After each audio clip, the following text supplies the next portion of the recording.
Nakuset, and I'm the Executive Director of the Native Women's Shelter of Montreal, and I've been at the shelter for the last 20 years. We are the only shelter in Montreal for Indigenous women and their children.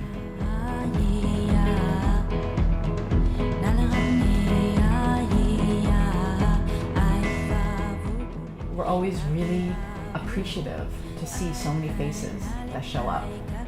We try to make it a little bit culturally appropriate. We have an elder that comes and shares some words and some wisdom. We have the Buffalo Hat Singers, who are an amazing drum group. And then we also have Beatrice Deer, who's part Inuk, part Mohawk. The walk that goes up the mountain is like very easy. We're not rock climbing. And we go as a group together. And there's a lot of conversation that happens on that walk. And the community members come, people come with their children, pushing strollers.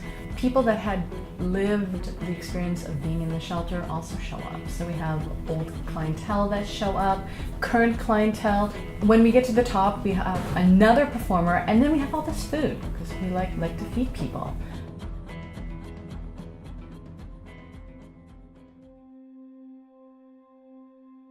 This is really a time where we give the women a really beautiful location where they can go and talk amongst themselves and have elders there and bring the children and give them an opportunity to be out in the fresh air, out in a place where they can go swimming, where they can participate in ceremony, just the opportunity to go and to breathe.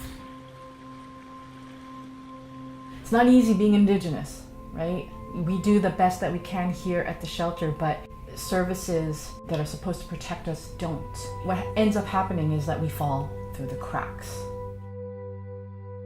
Because when you're really in a pressure cooker all the time, you don't have time to look at the big picture, and this is what we're doing for them.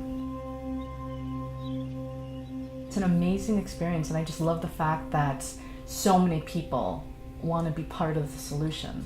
To offer, sort of like a sacred space outside of the shelter.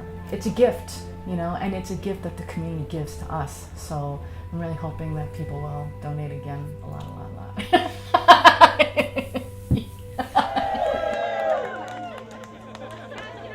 And that money is it's so important, because shelters are underfunded in general, but especially when there's nowhere else for the women to go. When you have a waiting list for women that want to come here, and they would prefer not to go anywhere else but here, it puts more pressure on us. And how do we ensure that we have the capacity for them?